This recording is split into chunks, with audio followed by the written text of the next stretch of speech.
gentlemen, can I please have your attention? I've just been handed an urgent news story. And I need all of you to stop what you're doing and listen.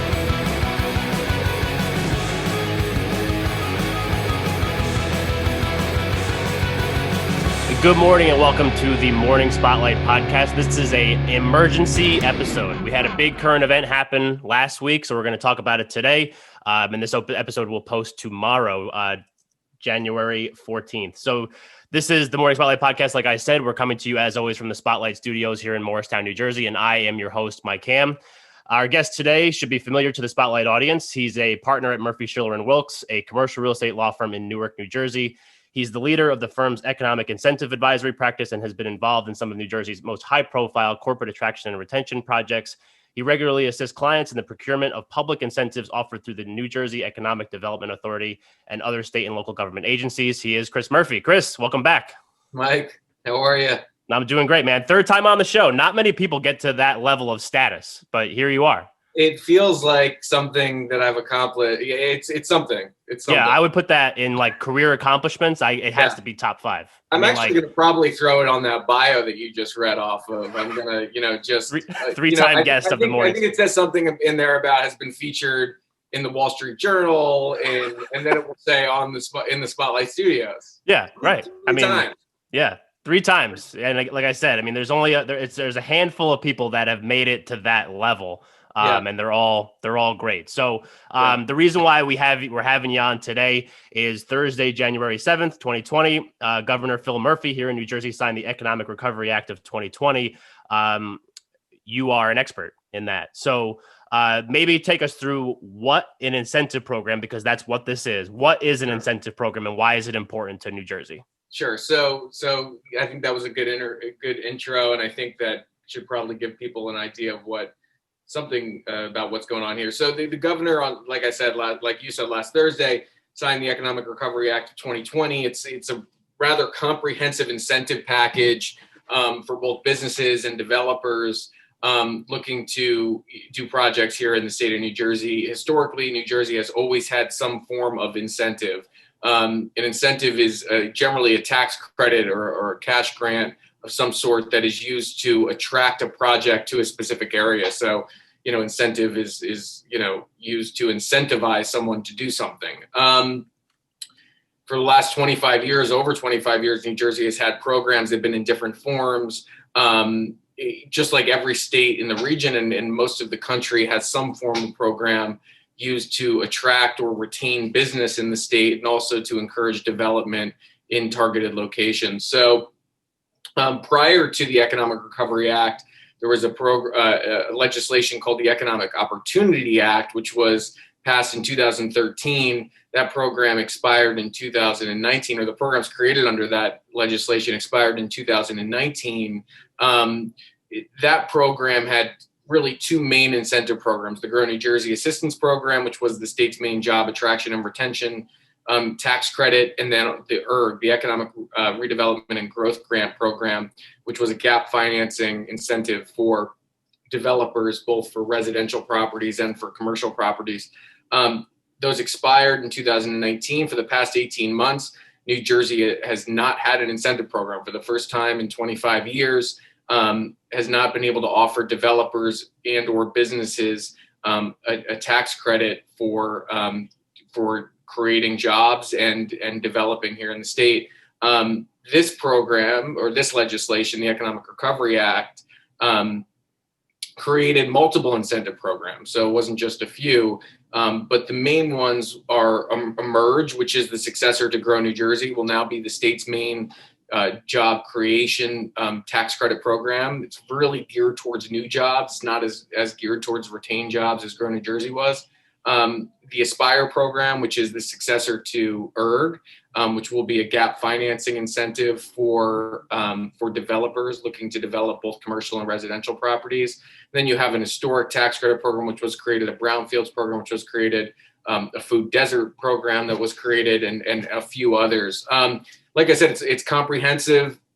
I've been calling Emerge Grow New Jersey Light. It's Grow New Jersey. You saw some very massive tax credit awards for companies looking to create jobs here in the state of New Jersey. This is a smaller program in that it is capped at both the individual level and overall. The same thing with Aspire. So overall, I think it's exciting. I think the market is excited about what these programs can offer. The legislation doesn't expire until March of 2027, which is good and important because it gives some stability in the market. It's not just a 2-year program or an 18-month program or something that will last only a few years. I think that both brokers and developers and anybody out there in the market is going to be able to say to companies and to development professionals, listen, this is not going to go away tomorrow. So create some certainty in the market, and it's exciting. So it's exciting, and I give credit to the legislature and the governor's office for working very hard to get this done. It happened pretty quickly at the end of the year, and the governor signed it. So we're off to the races. Awesome. So before we kind of get more into like what the program offers and that kind of stuff, I'm curious to know, because as a lay person, like if I'm reading this, I don't know what it means, but obviously you know what it means. So I think that there's a lot of common misconceptions about incentive programs. So what are some of those, and how do you clear those up?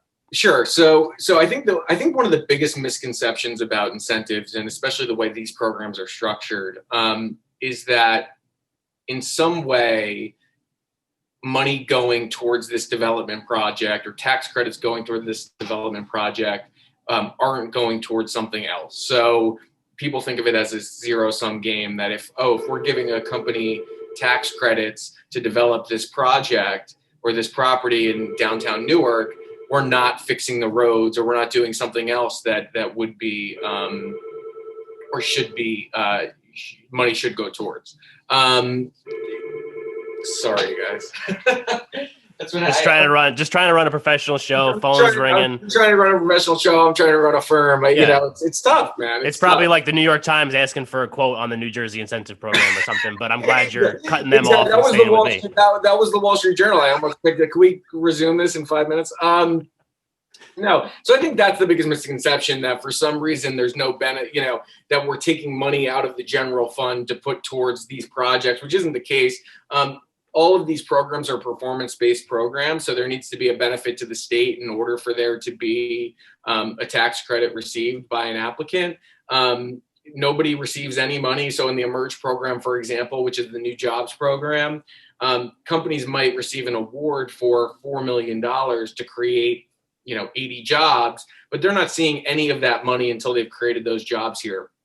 Another important factor is that in all of these programs, the incentive needs to be what they call a material factor in the company's decision to move forward with this project. So without this incentive, there's not going to be these jobs created. So I think that's the biggest misconception. And I think a lot of the people that talk about these issues or raise these issues know that's not the problem, and they just do it because it's easy to convince a lay person like yourself to rise up against corporate tax credits or developer tax credits. It's just it's not truthful, and it's not sincere. So right. I think the legislature and the governor's office did a great job of creating programs that are that will be doled out responsibly. There will be oversight, and the public should have oversight, and there should be transparency whenever a tax dollar is going towards a project. But I don't think that those are, in many cases, sincere complaints. Yeah. So one of the things that you mentioned in the first question that I asked was that the Emerge program, the Aspire program, are also like a light version of what was offered in the past, like the previous program before it expired. So in the program in its current iteration, like how does it stack up against states that we would normally compete against for those companies, with those incentive packages? It's a good question. And I think that this program is much more in line with what you would see from New York, Massachusetts, Pennsylvania, and other states. So, you're looking, if you were a company that's looking to move to one of the outer boroughs in Manhattan, they have a program called the REAP program. And under that program, you'd be entitled, it's an as of right incentive package, or an incentive program. So, it's not discretionary like these programs are. but you'd be entitled anywhere between $3,000 and $5,000 per job per year for 12 years to move your company to Lower Manhattan or to one of the outer boroughs. In New Jersey, those numbers were more in the range of up to $15,000 per job under the previous programs. Under this program, you're looking more in that range of between, 3,000 and 6,000 and a little bit above that. But it's much more in line with what you're seeing in competing states. There was a reason why, the incentives were so aggressive under the last legislation in 2013. And, we were trying to recover from the Great Recession, and there was a reason for it. I said years ago that, incentive programs can and should change, and they should reflect the times. Now they started to work on these programs, or at least, the outline of what these programs would look like before COVID. So that's why they were scaled back so much. In light of COVID, I think that, the state is very much in a position now where we need incentives to help, expedite maybe some moves from New York to New Jersey or whatnot. But just to your point, I mean, these are much more in line with other surrounding states. I think this program is. Yeah. So maybe we could talk a little bit more about like what these individual programs are all about. Because I mean, you touched on them quickly, like Emerge, Aspire, the historic brownfields, and Sure. food desert, which I don't even know what that means, but I guess we'll talk about it. You should know what it means. It's a very, you're a very, hip guy. I mean, you should. Right. Yeah. Hip, in the know. Yeah, absolutely. You're in the know. You should know what a food desert is. Right. But we, the program, without getting into way too much detail on exactly what they are, the Emerge program is a corporate business tax credit program for companies looking to move jobs to New Jersey. So a company let's use an example, a company is based in Staten Island, they want to move to Newark, they're going to create 100 jobs. They would be entitled to a base tax credit of a certain amount plus bonus credits depending on multiple criteria per job per year for a period of 7 years. So if you had 100 jobs and you were entitled to $6,000 per job per year, multiply 6,000 times 100 times 7. This is not a math show. We don't do math, but I'm sure people at home can figure it out on a calculator or something. So that would be that program, and the company needs to create a certain amount of jobs in order to qualify for the program. It needs to spend a certain amount of money, so there's a capital investment requirement under that program.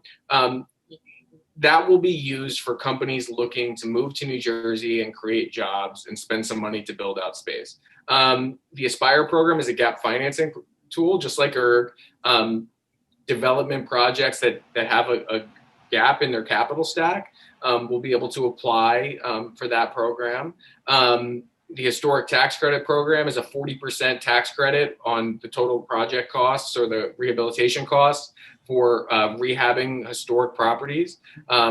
It's very similar to the federal historic tax credit program, so you can couple this program with that program. It's going to be really important for some of these projects that need gap finance that have gap financing for historic projects. Brownfields redevelopment program is going to be used to start development and initiate developments of brownfield sites, so environmentally sensitive or contaminated sites. And the food desert program is a program aimed at bringing grocery stores and supermarkets to food deserts. And if anybody here needs to look up food deserts, you just look up what that is. It would be, if you look at a city like Newark or Patterson or any of these more urban areas, there aren't healthy food options or not. Their grocery stores don't necessarily exist in some of these downtown areas.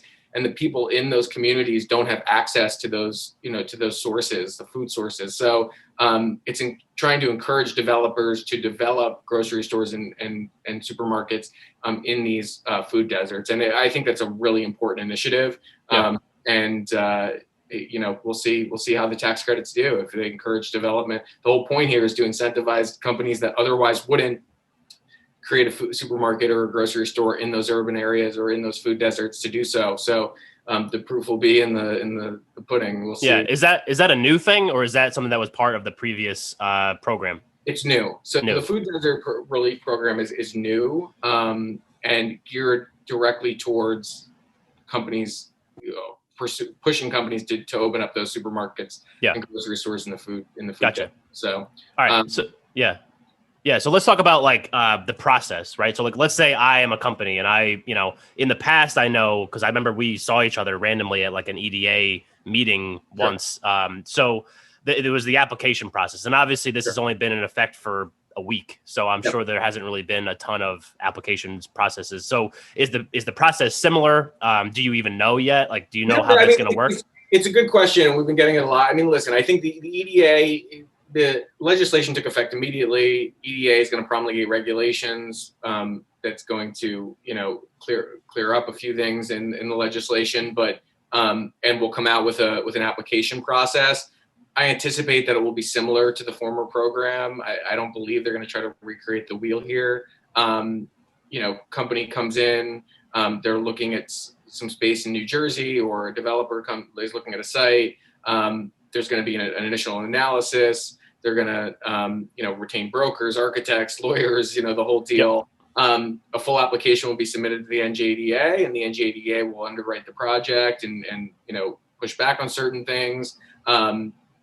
And then it will be recommended to the board for approval. And, that will generally be the process. We'll see exactly if the NJDA changes the application process at all. Like I said, I don't anticipate there being, incredibly, large changes to their systems, but we'll see. Yeah. So is there like a limit? Like if the EDA is hearing all these different applications and all that, like, are there some that they say yes? Are there some that they say no to? Or is it just kind of like, there are. We want companies to come, so we're just going to say yes, Yeah, there is a total project cap. It was in the multiple billions of dollars per year. So I don't necessarily, I think that's an important cap, but I don't necessarily know if it will affect the market, that there's essentially that they'll run out of money. I think they made the cap large enough that that it solves for that issue. These are discretionary programs. So like I said, in New York, if I am moving to Brooklyn, I'm entitled as of right to an incentive of, let's say, $4,000 per job per year for 12 years. It's an as of right program. No one has discretion to tell me that that I can't get that tax credit. That's not the case here. These are discretionary programs. The EDA will do their own analysis, do their own underwriting. If they do not feel that tax credit is needed for the particular project, they will have the discretion to either deny the application or to say, yes, we understand that you're entitled to, $6 million under the statute, but the statute also, especially for the Emerge program, creates or it contains a clause that says, yes, we get that you are entitled to X, Y, or Z under the statute, but the NJDA has discretion to limit the size of the award to an amount necessary to induce you to do this project. So I think that was a clever clause that was put into the legislation. So not only is it discretionary in that they do their own underwriting, make their own determinations, but they're also just have blanket discretion to say, no, we don't believe that you're entitled to this much because the project only needs, X dollars to induce it to happen. So it'll be interesting to see how that plays out, but these are purely discretionary programs. Yeah. All right. So let's just say, in our audience, the masses, the spotlight audience, the masses. So what would be, like, if I'm someone that has a business and wants to take advantage of this program, like, what are some first steps that I would need to do to get that process started? Sure. So you're going to call Mike Ham, and you're going to call Mike Ham. Yeah. Call Mike Ham. You're going to say, what's Chris Murphy's number? And they're going to call me. No, I think that, every project needs to be analyzed separately. While the programs are generally broad, I mean, every project is going to have its own issues and could not qualify. I think, my office all the time does analysis on projects, kind of due diligence analysis prior to ever having a conversation with the NJDA. So, I'm not discouraging someone from reaching out directly to the NJDA for more information, but I think it always helps to do an analysis internally before presenting a project to the NJDA. And, I think that's generally the process of we will get referrals from brokerage firms that, have clients that are looking for space in New Jersey and want to know more about incentive programs. So, that's a short way of saying. Yeah. Yeah. Okay. All right. What All was right. I So saying? let's. Was it a short way of saying call me? Yeah. Right. Yeah. Or call me or email the show and then call Yeah. Chris and I'll give you Chris's number. I got his cell. We text the whole thing. We do so text. we do text. We're buds. A lot of emojis. Yeah. All right. So let's move this. And you are familiar with this because we've done this twice with you already. So the Under the Spotlight segment. So this is our closing segment. We do this for every episode. Oh, right. So let's Generally, get. wasn't I able to deflect because I had other people on the show? Yeah, the first one. When we did the Newark episode, you had to stand up to it. So, Okay. what is one key takeaway you want the people listening to this episode, this emergency episode, January 14th, emergency episode of the Morning Spotlight? What is the one key takeaway about this new incentive program? Yeah, I think, and I can answer this one. Yeah, I think New Jersey is. This is a caveat to this, but New Jersey is back in business as it relates to incentives. For 18 months, we had nothing. We unilaterally disarmed for 18 months. We said we're not going to compete. Now we can actually compete. Now, I know that if there are people that have my email address, or they'll email me and say, give me a whole thing about how the state's not competitive because we have high taxes, because we have all of these other issues. I agree with you. Yes, we have to fix those underlying issues. Yeah. But in the meantime, we need an incentive program to help close the gap and to Right. help make us competitive again. So I think that the legislature and the governor's office did a great job here. I'm looking forward to the NJDA rolling out the application process for these programs. There's a great team over at the NJDA. And I think that New Jersey is going to benefit from this. I think that companies are going to move here. I think that they're going to take advantage of these programs, and I think we're back in business. Awesome. I love that. Back in business. New Jersey is back in business for everybody listening. That's what we like to Right. hear. So for everybody listening, I'm going to make sure that I put Chris's contact information in the show notes. So if you are interested in talking to him more about this incentive program, if you have questions, make sure you reach out to him. I will also put, obviously, my contact information in the show notes so that you can reach out to me. I can't answer your question. I'll give you to Chris anyway. So Chris, this was great. Emergency episode, kind of flying by the seat of our pants, throwing this together last minute, but it's important. Current events, right? Current events. Love current events. So thank you for coming on. And for everybody listening, we'll catch you next time. Thanks so much, Mike.